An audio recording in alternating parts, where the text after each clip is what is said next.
Hello guys, कैसे हो आप लोग। आशा करते हैं आप लोग ठीक होंगे। आप लोग देख सकते हैं हम लोग बिहार एसएससी ऑफिस अटेंडेंट के लिए क्वेश्चन पेपर लेके आए हैं, जिसमें प्रैक्टिस नंबर 12 है। आपने अगर पहले के वीडियो नहीं देखे हैं तो उनको देख लीजिए।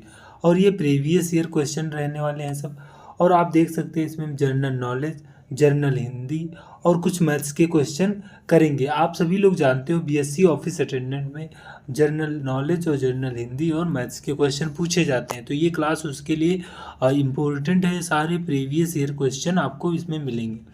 तो चलो बिना देरी किए हुए क्वेश्चंस की ओर। उससे पहले हमारे चैनल उम्मीदें को आप लोग सब्सक्राइब कीजिए। पहली बार आए थे हमारे चैनल पे आप आए हैं, तो चलो चलते हैं क्वेश्चंस की ओर। तो यहाँ आप देख सकते हैं ये क्वेश्चन नंबर 1 है। आप लोग इसका आंसर कीजिए, देखिए और इसका आंसर कमेंट में बताइए क्या होगा। सन 2020 में मूक नायक अखबार किसके द्वारा शुरू किया गया था। दादा भाई नौरोजी ने, या ज्योतिबा फूले ने, या बी आर अम्बेडकर ने, या महादेव गोविंद रनाडे ने। तो आप बताइए इसका क्या आंसर होगा। तो आप जानते ही हैं इसका राइट आंसर है B R Ambedkar. Option number C इसका बिल्कुल राइट आंसर है। आप लोग इसका आंसर कीजिए। क्वेश्चन नंबर 2 का, स्वतंत्रता के अधिकारों में सबसे प्रमुख अधिकार है जीवन और व्यक्तिगत स्वतंत्रता का अधिकार, निवारक निरोध, एकत्र होने की स्वतंत्रता, भाषण और अभिव्यक्ति की स्वतंत्रता का अधिकार। तो इसका राइट आंसर है ऑप्शन नंबर ए, जीवन और व्यक्तिगत स्वतंत्रता का अधिकार। आप लोग इसका आंसर कीजिए। ये भी मोस्ट इम्पोर्टेंट क्वेश्चन है आज का, ये भी मोस्ट इम्पोर्टेंट है। आप लोग बताइए निम्न में से किस हिमालय क्षेत्र को शिवालिक के नाम से जाना जाता है। लघु हिमालय, वृहद हिमालय, या बाह्य हिमालय, या आंतरिक हिमालय। तो आप लोग जानते हैं इसका राइट आंसर है बाह्य हिमालय को हम लोग शिवालिक भी कहते हैं, उसके नाम से भी इसे जानते हैं। आप लोग इसका आंसर कीजिए। आप देख सकते हैं ये भी मोस्ट इम्पोर्टेंट क्वेश्चन है।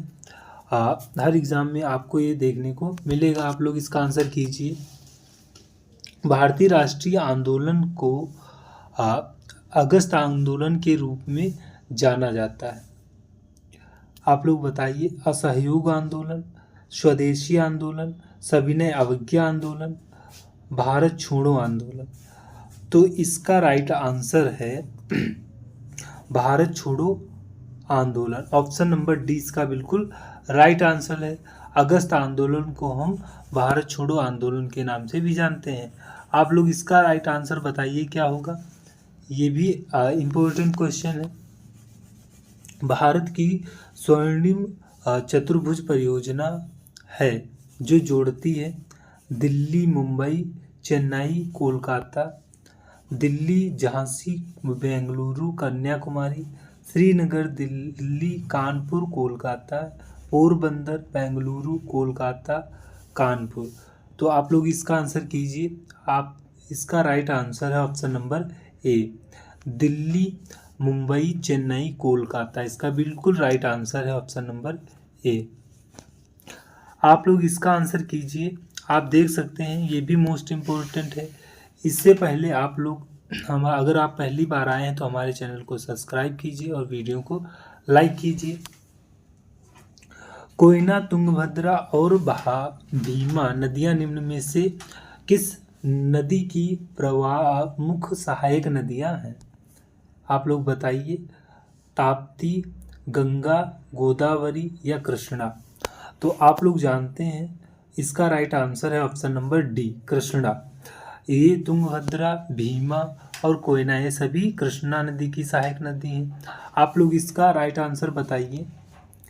नालको निम्न में से किस उद्योग से संबंधित है। एल्यूमिनियम उद्योग, लौह इस्पात उद्योग, पीतल उद्योग, या सीमेंट उद्योग। तो आप जानते हैं इसका राइट आंसर है ऑप्शन नंबर ए, एल्यूमिनियम उद्योग। ऑप्शन नंबर ए बिल्कुल इसका राइट आंसर है। आप लोग इसका आंसर कीजिए। क्वेश्चन नंबर 8, कौन सा युद्ध अंग्रेजों द्वारा जीता गया और पौंडीचेरी की संधि के साथ संपन्न हुआ था? प्रथम आंग्ल मराठा युद्ध, द्वितीय आंग्ल मराठा युद्ध, द्वितीय कर्नाटक युद्ध, या प्रथम आंग्ल फ्रांसीसी युद्ध?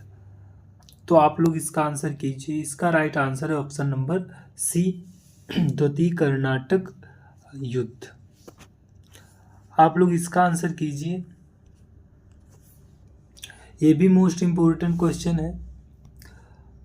इसका बताइए। अकाली आंदोलन से जुड़ा था यंग बंगाल आंदोलन, या प्रार्थना समाज, थियोसॉफिकल आंदोलन, या सिख सुधार आंदोलन? तो इसका राइट आंसर है ऑप्शन नंबर डी, सिख सुधार आंदोलन। ऑप्शन नंबर डी इसका बिल्कुल राइट आंसर है। आप लोग इसका आंसर कीजिए। क्वेश्चन नंबर 10, पल्लव साम्राज्य की राजधानी थी मैसूर, मद्रास, कन्नौज, कांचीपुरम? तो इसका राइट आंसर है कांचीपुरम। ऑप्शन नंबर डी इसका बिल्कुल राइट आंसर है, कांचीपुरम। आप लोग इसका आंसर कीजिए। क्वेश्चन नंबर 11, आप लोग इसका आंसर बताइए क्या होगा राइट। निम्नलिखित में से कौन सी राष्ट्रीय आय की विशेषता नहीं है? यह एक वृहद आर्थिक अवधारणा है, यह एक प्रवाह अवधारणा है, यह हमेशा वित्तीय वर्ष के संदर्भ में व्यक्त किया जाता है, यह केवल मध्यवर्ती वस्तुओं में शामिल है? तो इसका राइट आंसर है ऑप्शन नंबर डी, इसका बिल्कुल राइट आंसर है। आप लोग इसका आंसर कीजिए। ये आप देख सकते हैं, ये भी मोस्ट इम्पोर्टेंट क्वेश्चन है, ये भी पिछले साल पूछा जा चुका है। कोल्लेरू झील निम्न में से किस राज्य में स्थित है? केरल, कर्नाटक, आंध्र प्रदेश, तमिलनाडु? तो आप सभी लोग जानते हैं जो कोल्लेरू झील है वो आंध्र प्रदेश में है। ऑप्शन नंबर सी इसका बिल्कुल राइट आंसर है। आप लोग इसका आंसर कीजिए क्या होगा। निम्नलिखित महिला मुक्केबाजों में किससे सन 2017 में गुवाहाटी में आयोजित विश्व युवा मुक्केबाजी चैंपियनशिप के दौरान प्रतियोगिता का सर्वश्रेष्ठ मुक्केबाज घोषित किया गया था? नवीन चंद्र को, या सरजूबाला देवी को, या मेरी बसु मलेरी को, या आप लोग देखिए, या अंकुशिता बोरे को? तो इसका राइट आंसर है ऑप्शन नंबर डी, अंकुशिता बोरो। ऑप्शन नंबर डी इसका बिल्कुल राइट आंसर है। वैसे ये पुराना क्वेश्चन हो गया है, इससे आप नहीं याद करेंगे तब भी ये चल जाएगा। आप लोग इसका राइट आंसर बताइए। उच्चतम न्यायालय के मुख्य न्यायाधीश बनने के लिए उच्च न्यायालय में कितने वर्षों का कार्य अनुभव आवश्यक है? 8 वर्ष, 10 वर्ष, 12 वर्ष, 15 वर्ष? तो आप लोग जानते हैं 10 वर्ष इसका बिल्कुल राइट आंसर है। ऑप्शन नंबर बी, हमें पहले उच्च न्यायालय का अगर मुख्य न्यायाधीश आपको बनना है तो आपको 10 वर्ष प्रैक्टिस करनी पड़ेगी। दिल्ली का अलाई दरवाज़ा द्वारा बनवाया गया था इल्तुतमिश के द्वारा, कुतुबुद्दीन ऐबक के द्वारा, आराम शाह, या अलाउद्दीन खिलजी? तो आप सभी लोग जानते हैं इसका राइट आंसर है अलाउद्दीन खिलजी ने बनवाया था दिल्ली में। ऑप्शन नंबर डी इसका बिल्कुल राइट आंसर है। आशा करते हैं आपने सही इसका लगाया होगा आंसर। आप लोग इसका आंसर कीजिए। देख सकते हैं आप, ये मोस्ट इम्पोर्टेंट क्वेश्चन है। भारत का मानक मध्याह्न कितने राज्यों से होकर गुजरता है? आप लोग बताइए। 7 राज्यों से, 3 राज्यों से, 5 राज्यों से, या 6 राज्यों से? आप सभी लोगों को पता है ये 5 राज्यों से होकर गुजरती है। ऑप्शन नंबर सी बिल्कुल इसका राइट आंसर है। आप लोग इसका आंसर बताइए, ये भी मोस्ट इम्पोर्टेंट है। ऋग्वेद के कई प्रसंगों में वर्णित अघन्या जो है नाम का उल्लेख किसके लिए किया गया? पुजारी, महिलाएं, या गाय, या ब्रह्मा? तो इसका राइट आंसर है ऑप्शन नंबर सी, गाय के लिए हम लोग इसका प्रयोग करते थे पहले। आप लोग इसका आंसर बताइए, आप लोग इसका आंसर बताइए। क्वेश्चन नंबर 18, भारत में प्रशासनिक न्यायाधिकरणों की स्थापना के लिए कौन सा संवैधानिक संशोधन प्रदान किया गया? 24वां संविधान संशोधन, या 42वां संविधान संशोधन, या 44वां, या 59वां संविधान संशोधन? तो आप सभी लोग जानते हैं इसका राइट आंसर है ऑप्शन नंबर बी, 42वां संविधान संशोधन इसका बिल्कुल राइट आंसर है। आप लोग इसका आंसर कीजिए। उससे पहले यदि आप हमारे चैनल पर पहली बार आए हैं तो हमारे चैनल को सब्सक्राइब कीजिए और वीडियो को लाइक कीजिए। आशा करते हैं आपको क्वेश्चन समझ में आ रहे होंगे और अच्छे भी लग रहे होंगे। आप इसका राइट आंसर बताइए, ये भी मोस्ट इम्पोर्टेंट है। सिरस और क्यूमेलस के प्रकार हैं, मिट्टी, पर्वत, बादल, या लहर? तो इसका राइट आंसर है ऑप्शन नंबर सी, बादल इसका बिल्कुल राइट आंसर है। आशा करते हैं आपने सही लगाया होगा इसका। आप लोग इसका आंसर कीजिए। ये आज का लास्ट क्वेश्चन है इसमें का, आप जीके जीएस का, और देख सकते हैं ये मोस्ट इम्पोर्टेंट क्वेश्चन है। बेटी बचाओ बेटी पढ़ाओ योजना की शुरुआत कब हुई? 23 जनवरी 2015, 22 जनवरी 2016, 22 फरवरी 2017, 22 जनवरी 2015? ये मोस्ट इम्पोर्टेंट क्वेश्चन है। आप लोग इसका आंसर बताइए।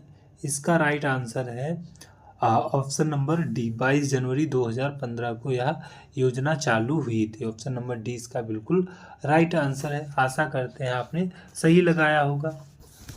तो आप लोग इसका आंसर कीजिए। आप यहाँ से देख सकते हैं अब हमारे हिंदी के क्वेश्चन यहाँ से चालू हो गए हैं, और इसके बाद में हम कुछ मैथ्स के क्वेश्चन करेंगे और क्लास को एंड करेंगे। तो आप हमारे चैनल पे पहली बार आए हैं तो चैनल को सब्सक्राइब कीजिए और वीडियो को लाइक कीजिए। इसका राइट आंसर बताइए आप लोग। निम्नलिखित विकल्पों में से नीचे दिए गए शब्द का पर्यायवाची आपको बताना है। औचक का पर्यायवाची क्या होगा? शक्ल होगा, या सहसा होगा, या स्तूप होगा? तो इसका राइट आंसर है ऑप्शन नंबर बी, सहसा। इसका बिल्कुल राइट आंसर है, सहसा बिल्कुल इसका राइट आंसर है औचक का। आप लोग इसका आंसर बताइए। आप लोग इसका आंसर बताइए क्या होगा? से विभक्ति चिन्ह का प्रयोग किन दो कारकों में होता है? कर्म और करण, कर्म और अपादान, अपादान और अधिकरण, अपादान और संप्रदान? तो आप लोग जानते हैं हम लोग करण और अपादान में इसका प्रयोग करते हैं। से का करण से के द्वारा, संप्रदान अपादान से इसमें भी लगाते हैं हम लोग। आप लोग इसका राइट आंसर बताइए। ये भी मोस्ट इम्पोर्टेंट क्वेश्चन है, आप लोग इसका आंसर कीजिए। दिए गए विकल्पों में से तीव्र का आपको विपरीत शब्द बताना है। तेज, सरल, धीमा, मंद? तो आप लोग इसका राइट आंसर बताइए क्या होगा? तीव्र का विपरीत जो होता है वो मंद होता है। तीव्र का मंद विलोम होता है। तो आप लोग इसका आंसर कीजिए। आप लोग देख सकते हैं ये मोस्ट इम्पोर्टेंट क्वेश्चन है और ये सभी एग्जामों में आपको देखने को मिलेगा। आप लोग इसका आंसर कीजिए। यथासाध्य शब्द में समास आपको बताना है कौन सा है? द्विगु समास है, द्वंद्व समास है, अव्ययी भाव समास है, या इनमें से कोई नहीं है? तो आप जानते हैं इसमें यथा लगा हुआ है तो ये अव्ययी भाव समास है। ऑप्शन नंबर सी, इसमें यथा अव्यय लगा हुआ है। आप लोग इसका आंसर कीजिए। निम्नलिखित शब्द का तत्सम शब्द ज्ञात करना है आपको। काम का आपको तत्सम बताना है, क्या होगा? काम का आपको तत्सम बताना है। करण होगा, या कट होगा, या कर्म होगा, या कटी होगा। तो आप लोग जानते हैं इसको हम काम को कर्म कहते हैं, काम को कर्म कहते हैं। तत्सम शब्द होते हैं संस्कृत के एजिटिस ले लिए जाते हैं, और तद्भव शब्द में कुछ परिवर्तन करके ले लिया जाता है, आप सभी लोग जानते हैं। आप लोग इसका आंसर बताइए, ये भी मोस्ट इम्पोर्टेंट है, हर एग्ज़ाम में आपको देखने को मिलेगा। इससे पहले अगर आप हमारे चैनल पर पहली बार आए हैं तो चैनल को सब्सक्राइब कीजिए और वीडियो को लाइक कीजिए। आशा करते हैं आपको क्वेश्चन समझ में आ रहे होंगे। कोई सर्वनाम का विकारी बहुवचन रूप है, आपको बताना है किन होगा या खुद होगा या उस होगा या किस होगा। तो आप लोग जानते हैं कोई को हम किन भी कह सकते हैं, ये सर्वनाम का विकारी रूप दिया गया है बहुवचन। आप लोग इसका आंसर कीजिए क्या होगा। निम्नलिखित में से उल्लास का विलोम शब्द आपको बताना है। विषाद होता है या प्रसन्न होता है, हर्ष होता है या आनंद होता है। आशा करते हैं आप लोग इसका सही बताएंगे, क्या होगा इसका राइट आंसर। तो आप लोग जानते हैं इसको हम विषाद कहते हैं। तो ऑप्शन नंबर ए बिल्कुल इसका राइट आंसर है। उल्लास का विलोम शब्द विषाद होता है। उल्लास का मतलब खुशी होता है, विषाद का दुख होता है। क्या वे लिखेंगे, वाक्य का भाववाचक में भाववाच्य में परिवर्तन आपको करना है। क्या उनसे लिखा जाएगा, क्या वे लिख सकते हैं, क्या वह लिखेंगे, क्या वे लिख सकेंगे। आप लोग इसका आंसर बताइए क्या होगा। तो आप लोग जानते हैं इसका राइट आंसर है option number A. Option number A इसका बिल्कुल राइट आंसर है। क्या उनसे लिखा जाएगा, ये इसका राइट आंसर है। आप लोग इसका राइट आंसर बताइए।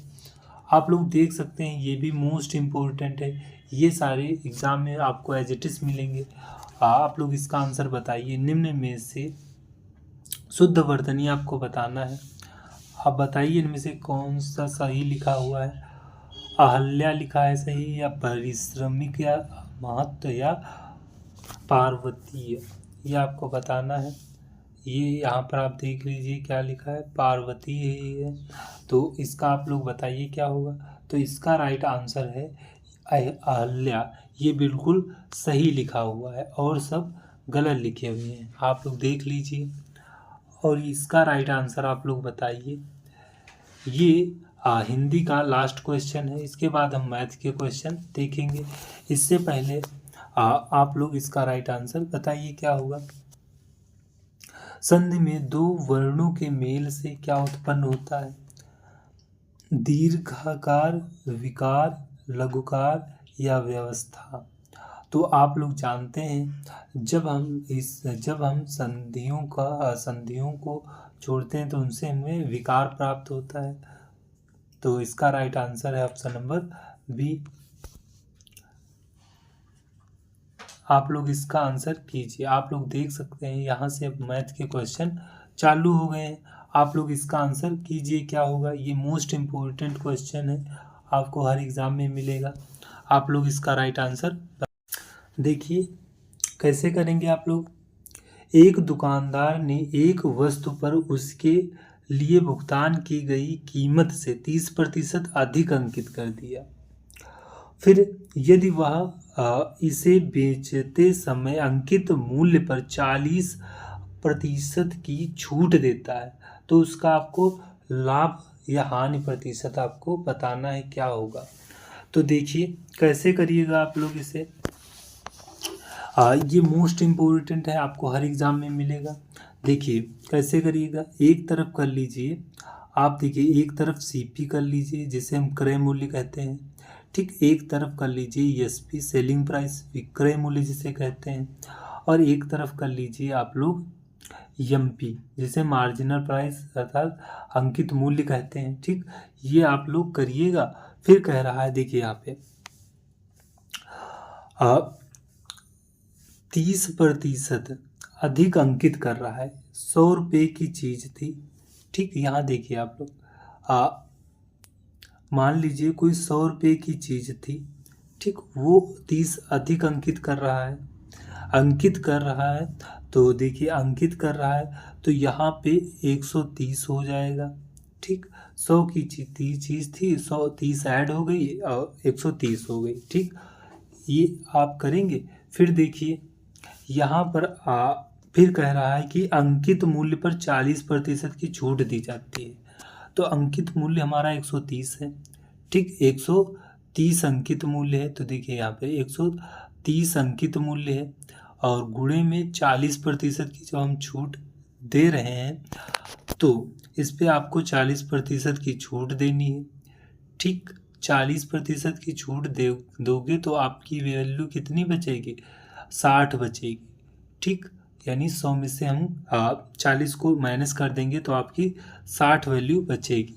तो 2 जीरो से 1 जीरो ये कट जाएगा, 1 जीरो आप लोग ये काट दीजिए। अब इसकी 13 छंग 78, तो यहाँ हमारा आ जाएगा 78। सेलिंग प्राइस कितनी हो जाएगी इसकी? एसपी कितनी हो जाएगी? 78 हो जाएगी। फिर देखिए, फिर कह रहा है उसका लाभ या हानि प्रतिशत आपको बताना है। तो 100 रुपये की कोई चीज़ थी, आपने देखिए 100 रुपये की कोई चीज़ थी, आपने 78 में बेच दी, तो कितने का आपको लॉस हुआ ना? आपको कितने का लॉस हुआ? आप देखिए 100 में से जब 78 घटाओगे तो 22 बचेगा। 22 की आपके पास हानि हो गई है, 22 की हानि हुई है। तो इसका राइट आंसर 22 की हानि होगी, ना कि लाभ होगा। ऑप्शन नंबर सी आप लोग देख सकते हैं। आप लोग अब समझ गए होंगे, आप लोग इसका आंसर कीजिए। देखिए ये भी आपको मोस्ट इम्पोर्टेंट क्वेश्चन दिया जाएगा, तो आप लोग इसका बताइए राइट आंसर क्या होगा। देखिए और इसका राइट आंसर कीजिए। उससे पहले अगर हमारे चैनल पे आप पहली बार आए हैं तो चैनल को सब्सक्राइब कीजिए, और वीडियो अच्छा लगे तो आपको लाइक करने में शर्म नहीं आनी चाहिए। तो आप लोग इसका राइट आंसर बताइए क्या होगा। देखिए, एक निश्चित क्षेत्र के 40% लोग मधुमेह से पीड़ित हैं, 25% गर्मी से पीड़ित है और 10% दोनों में पीड़ित हैं। कितने प्रतिशत लोग की दी गई किसी भी बीमारी से पीड़ित नहीं है? आपको इसका राइट आंसर बताना है क्या होगा। देखिए कैसे करना है ये। आपको 2 डायग्राम बना लेने हैं। देखिए एक डायग्राम ये बना लीजिए और एक ये बना लीजिए। ठीक, देखिए यहाँ से थोड़ा और कट कर दे रहे हैं। ठीक, या फिर थोड़ा और बड़े बना लीजिए। एक ये बना लीजिए और एक ये बना लीजिए। ठीक, आप सही है। देखिए ये देखिए, पहला आप डाल लीजिए मधुमेह, तो ये वाला हमारा मधुमेह वाला है। देखिए इधर ये मधुमेह वाला कर लीजिए, और ये आपके दोनों आ जाएंगे, इसमें दोनों आ जाएंगे। ये आप कह सकते हैं ऐसे बोथ आप कर सकते हैं, ये बोथ आ जाएंगे। और यहाँ पे देखिए ये दिया गया 25% मिर्गी, तो ये मिर्गी वाले दिए गए हैं। ठीक, ऐसे आप कर लीजिए। ठीक, अब फिर कह रहा है 40%। देखो पहले यहाँ ऐसे जब 2 डायग्राम आ जाए तो आप बीच वाले पहले लीजिए। दोनों पीड़ित हैं, 10% दोनों पीड़ित हैं, तो 10 हम बीच में एजिटिस लिख देंगे। ठीक, 10% दोनों में पीड़ित हैं, तो दोनों 10% पीड़ित हो गए। और फिर कह रहा है यहाँ शुरू में आ जाए 40% लोग मधुमेह से पीड़ित हैं। 10 पहले से बैठे हैं। ठीक, 10 पहले से यदि बैठे हैं, 10 पहले से बैठे हैं, तो 10 पहले से यहाँ बैठे हैं और 40 मधुमेह से पीड़ित हैं, तो 10 जब इसमें से घटाओगे 40 में से, तो इसमें मधुमेह में 30% आ जाएंगे। ठीक, ये सब पीड़ित वाले दिए गए, यहाँ पर पीड़ित हैं, यहाँ पर भी पीड़ित हैं। और 25% मिर्गी से पीड़ित हैं। यदि 10 पहले से बैठे हैं तो 25 में से जब 10 घटाओगे तो आपका 15 बचेगा, तो ये 15% आपका आ जाएगा। ठीक है, ये 15% लोग आ गए। अब देखिए कैसे करना है आप लोगों को। ये सब पीड़ित दिए गए हैं, ये तीनों डायग्राम में आपको मिलेंगे पीड़ित। ठीक, ये आपको पीड़ित दिए गए हैं। ठीक, आपको निकालना का है।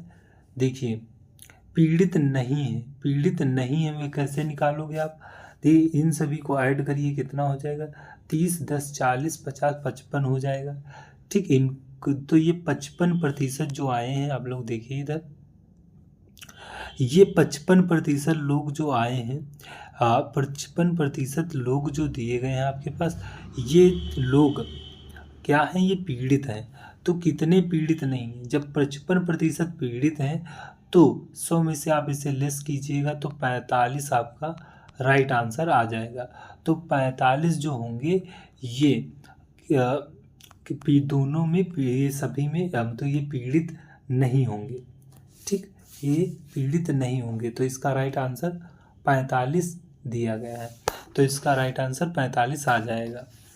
आप लोग इसका आंसर कीजिए, देखिए और इसका राइट आंसर कीजिए। ये भी मोस्ट इम्पोर्टेंट क्वेश्चन है, देखिए और कैसे करिएगा आप इसे। देखिए, यदि एक वस्तु के विक्रय मूल्य का 3 गुना उसके क्रय मूल्य के 2 गुने के बराबर है, तब लाभ या हानि प्रतिशत आपको बताना है। ये भी मोस्ट इम्पोर्टेंट क्वेश्चन है, आप लोग इसका आंसर कीजिए। देखिए कैसे करिएगा आप इसे। देखिए, यहाँ कह रहा है विक्रय मूल्य 3 दिया गया है, क्रय मूल्य 2 दिया गया है। ठीक, तो यहाँ आप क्रय मूल्य लिख लीजिए। देखिए सीपी, चलो सीपी लिख लेते हैं इसे, क्रय मूल्य ये वाला सीपी दिया गया है। सीपी कितना है, 2 गुना है, तो सीपी 2 गुना है। ठीक, सीपी 2 गुना है। और ये कह रहा है यहाँ पर, देखिए ये बराबर है दोनों, तो बराबर का निशान लगा लेंगे। और यहाँ देखिए विक्रय मूल्य दिया गया है 3, तो देखिए विक्रय मूल्य को हम क्या लिखेंगे, एसपी लिखेंगे। एसपी दिया गया है 3, सेलिंग प्राइस 3 दिया गया है, तो 3 गुना है, तो 3 गुना हो जाएगा। ठीक, अब देखिए सीपी और एसपी का अनुपात कैसे निकलेगा, इसकी वैल्यू इसके साथ और इसकी वैल्यू इसके साथ चली जाएगी, तो सीपी कितना आ जाएगा, सीपी अपॉन एसपी क्या हो जाएगा, CP upon SP, CP upon SP 3/2 हो जाएगा। तो सीपी अपॉन एसपी 3/2 हो जाएगा। फिर देखिए यहाँ कैसे करना है आपको, सीपी और एसपी का आपको अनुपात मिल गया है। अब देखिए कह रहा है, देखिए सीपी दिया गया है, यानी 3 रुपये कोई चीज़ थी हमारे पास, 1 रुपये का हमको लॉस हो गया है, 2 में बेच दी गई है, तो कितना लॉस हो गया, 1 का लॉस हो गया है। तो यहाँ यही निकालना था, लाभ या हानि प्रतिशत। देखिए 1 का लॉस हो गया, कोई 3 रुपये थे तुम्हारे पास, 1 का लॉस हो गया है। ठीक, 2 में जब आप बेचोगे तो 1 का लॉस हो जाएगा। 1 रुपये आपका लॉस हुआ है, किस पे हुआ है, नीचे 3 लिखेंगे और गुणे में 100 लिख देंगे प्रतिशत में बदलने के लिए। तो 1/3 का मतलब क्या होता है, 33.5%। इसका बिल्कुल राइट आंसर है। चाहे आप इसे कट कर लीजिए, 1/3 फ्रैक्शन वैल्यू जो है ये, इसका जब कन्वर्ट करोगे आप लोग 33.5% आ जाएगा, तो आप इसे याद कर सकते हैं। तो ऐसे नहीं भी आप याद कर पा रहे हैं तो देखिए 3 से कट कर लीजिए, 3 तियाँ 9 जाएगा, 1 बचेगा, 3 तियाँ 9 जाएगा, पॉइंट लगाओ, 3 तियाँ 9 ही जाएगा, तो इतना इसका आएगा। तो आशा करते हैं आप लोग इसको समझ गए होंगे। आपको एग्ज़ाम में कुछ नहीं करना था, बस आप लोग देख लेते, सेलिंग प्राइस 3 दिया गया है और क्रय मूल्य 2 गुना है। ठीक, तो ये आपको पता ही, ये आपस में एक्सचेंज हो जाएंगी वैल्यू। ठीक, तो आपको क्या करना था, आपको पता ही था, सीपी 3 दी गई थी और एसपी दिया गया था 2 दिया गया था, बस आप देख लेते, 1 का लॉस था, 3 पे गुणे में 100, बस ये आपको करना था। तो आप जान जाते हैं 1/3 को हम 33.5% कहते हैं। तो आप इसे ऐसे भी कर सकते थे। यदि आपको समझ में क्वेश्चन आ रहे हो तो वीडियो को देखिए और इसका राइट आंसर बताइए। देखिए ये मोस्ट इम्पोर्टेंट क्वेश्चन है, आप लोग बताइए। एक खाली तालाब को पानी से भरने के लिए 2 पाइप ए और बी लगे हुए हैं। पाइप ए अकेले 70 घंटे में और बी पाइप अकेले 80 घंटे में भर सकता है। यदि दोनों ए और बी एक साथ खोल दिए जाएं तो तालाब को भरने में कितना समय लगेगा। तो इसका राइट आंसर आप लोग बताइए क्या होगा। देखिए यदि कभी ऐसा क्वेश्चन आ जाए, ए अकेले 70 घंटे ए अकेले किसी काम को इतने और बी किसी काम को इतने घंटे में कर सकता है, तो दोनों मिलकर कितने घंटों में करेंगे, ऐसा आ जाए तो क्या करना होता है आपको। देखिए, ए गुणे बी बटे में ए प्लस बी, ये आपको कर लेना होता है। जैसे देखिए, यहाँ पर ए कितना दिया गया है, ए दिया है 70, तो 70 लिख लेंगे, और बी दिया गया है 80, तो इसे देखिए यहाँ पर 80 लिख लेंगे, और बटे में देखिए क्या दिया गया है, बटे में इनका योग कर लेना होता है आपको। योग करोगे तो 150 आएगा, जीरो से ये जीरो कट जाएगा, 5 से कट कर लीजिए, 5 से काटिएगा तो 3 बार जाएगा, ये 5 से इसे काटिएगा, 5 एक कम 5, ये 5 को 20, ये देखिए इतना हो जाएगा। और फिर आपको क्या करना है, देखिए यहाँ पे ये इम्पोर्टेंट है, यहाँ पे देखिए फिर 14 और 8 की गुणा कराएंगे तो कितना हो जाएगा, 14 ठीक 112 हो जाएगा यहाँ पे, ठीक। और 3 दिया है तो 3 नीचे एज इट इज लिख लेंगे, ठीक। अब यहाँ 3 से कट कर लीजिए, 3 से कट कर लीजिए, 3 तिया 9, और यहाँ 2 बचेगा, 3 सते 21, ये पॉइंट यहाँ पे लगेगा आपका। यहाँ पे देखिए आप लोग, यहाँ पर पॉइंट लगेगा, यहाँ पे आप पॉइंट लगा लीजिए। फिर क्या बचेगा, 3 तिया 9, फिर 3 तिया 9, आपका ये इधर कर लीजिए, यहाँ पर 37.33, ये राइट आंसर आएगा जब इसे आप कट करेंगे। तो इसका बिल्कुल राइट आंसर ये है। आप इसे चाहें तो एलसीएम मेथड से भी आप कर सकते हैं, ठीक। आप चाहें तो इसे एलसीएम मेथड से भी कर सकते हैं। कैसे करिएगा, देखिए अगर आपको एलसीएम मेथड लगाना हो तो इसमें कैसे करिएगा। देखिए कह रहा है यहाँ पर ए था, यहाँ पर बी था, ठीक। देखिए ए अकेले 70 घंटे में भर सकता है, और देखिए यहाँ पर दिया गया है बी 80 दिनों में भर सकता है, 80 घंटे में भर सकता है। और देखिए अब इन दोनों का एलसीएम लोगे तो कितना आ जाएगा, 8 सती 56, 560 आएगा, ठीक, 560 आएगा, ठीक। अब देखिए 560 आएगा, फिर क्या करना है, फिर देखिए इसे 7 7 ये 8 बार जाएगा, ये कितने बार जाएगा, ये 7 बार जाएगा, ठीक। अब देखिए यहाँ पर टोटल काम कितना है, 560 है, ठीक। अब बट्टे में क्या लिखना है, 7 और 8, इफिशियंसी कितनी हो जाएगी, 8 7 15 हो जाएगी, ठीक, 15 हो जाएगी। अब देखिए 5 से कट कर लीजिए, 5 से 3 बार कट कर लीजिए, 5 से काटिएगा 1 बार, 5 से काटिए 1 बार, और फिर यहाँ 2 बचे, 1 बचेगा, 5 दूना 10, तो वही 112 बटे में 3, देखिए फिर से आ गया 112 बटे में 3 आ गया है। जब इसे आप कट कर लीजिएगा तो यही आ जाएगा 37.33 घंटा, बिल्कुल राइट आंसर हो जाएगा। आप ऐसे भी कर सकते हैं, आप जैसे चाहें आप वैसे कर सकते हैं। ये आंसर आप लोग बताइए, ये भी मोस्ट इम्पोर्टेंट है, आप लोग इसका आंसर कीजिए, कैसे करना है आपको इसको बताइए। और यदि आप पहली बार आए हैं तो हमारे चैनल को सब्सक्राइब कीजिए और वीडियो को लाइक कीजिए और देखिए और इसका राइट आंसर बताइए। ये लास्ट क्वेश्चन है, इसके बाद हम क्लास को ख़त्म कर देंगे। और ये आप लोग बताइए, देखिए कैसे करना है। पी क्यू शून्योत्तर मानों में से कौन सा युग्म 6 अंक की संख्या को 3 और 11 दोनों से विभाजित करता है, ठीक।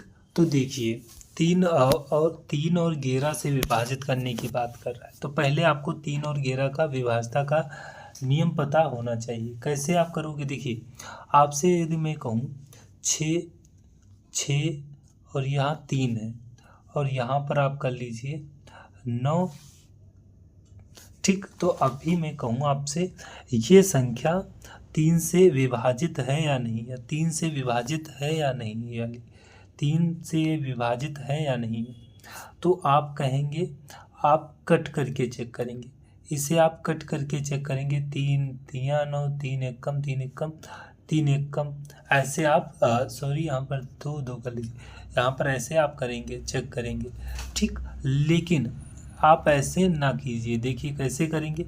संख्याओं का योग, 3 का अविभाज्यता का नियम कहता है संख्याओं का योग 3 से कटना चाहिए। देखिए इसे देखिए संख्याओं का योग 3 से कटना चाहिए। 3 से 3 कट जाएगा, 3 से 3 दूना 6, 3 से 3 ये भी कट जाएगा, 3 से 3 3, ये सब 3 से कट जाएंगे, ठीक। तो ये इसका मतलब इसमें 3 का भाग जा रहा है।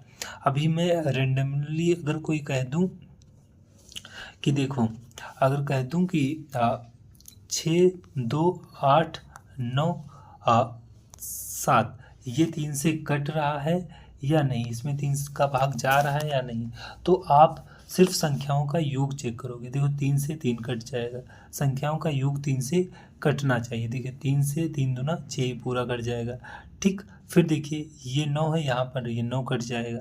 फिर देखिए 8 और 7 15 कट जाएगा। अब इसमें शेषफल 2 बच रहा है, तो ये 3 से नहीं कटेगा, आप ऐसे चेक कर सकते हो, ठीक। ये तो हुआ 3 का। अब देखिए अब 11 का, आप लोग 11 देख लीजिए, 2 4 इधर कर लीजिए 2 4।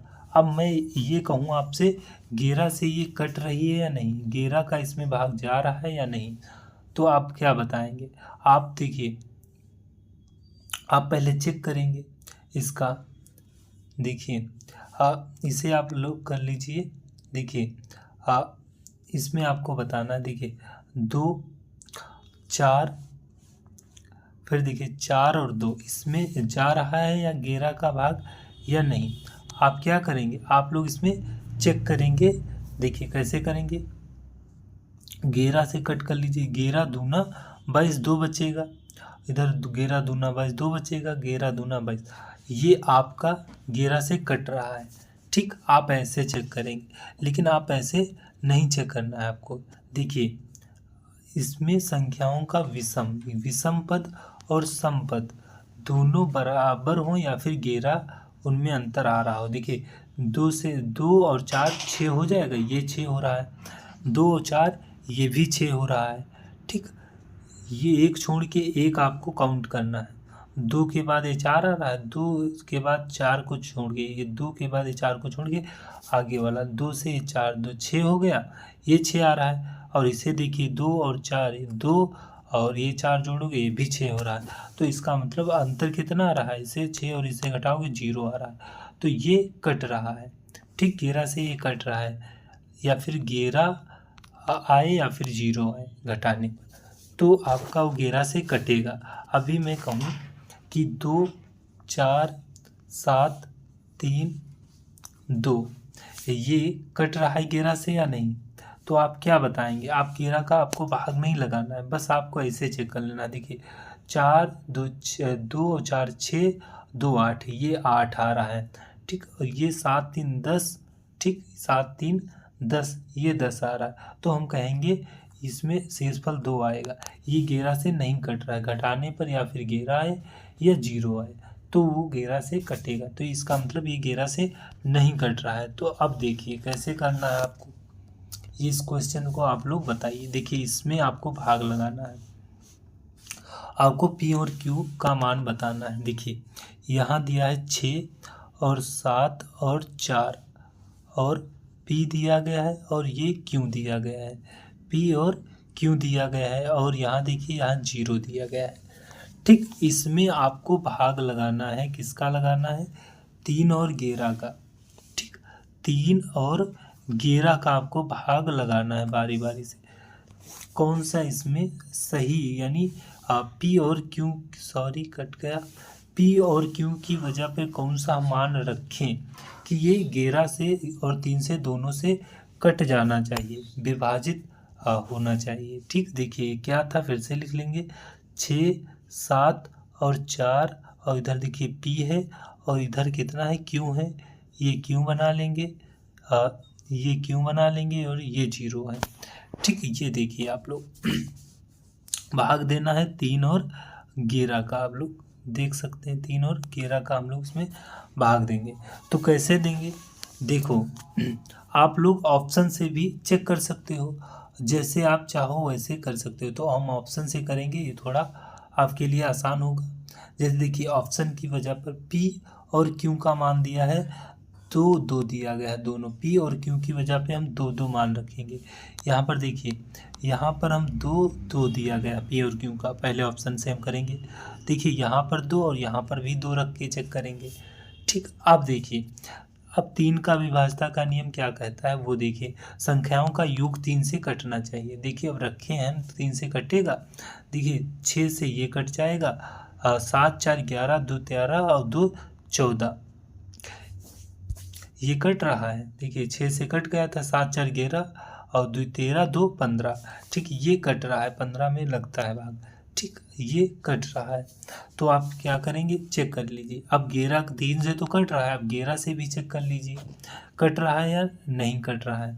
तो देखिए यहाँ पे इधर कर रहे हैं। देखिए 6 हो जाएगा, ये 7 हो जाएगा, ये 4 हो जाएगा, इस पे 2 हो जाएगा, ये 2 हो जाएगा, ये 0 हो जाएगा। अब आपको चेक करना है। देखिए कैसे चेक करिएगा, 6 4 10 2 12, ये 12 आ रहा है, तो 7 2 9 और 0 9 ही रहेगा। तो ये 11 से कट रहा है, ये तो 3 अंतर आ रहा है, तो ये नहीं कट रहा है, तो ये तो गलत होगा। इसका राइट आंसर ये नहीं है। और हम दूसरा आप चेक करके देखेंगे।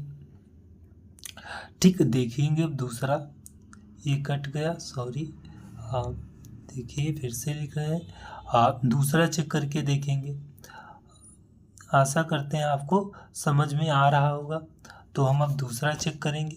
देखिए दूसरा चेक करेंगे, देखिए 4 और यहाँ पी था, यहाँ क्यू है और यहाँ पर 0 है, ये दिया गया है।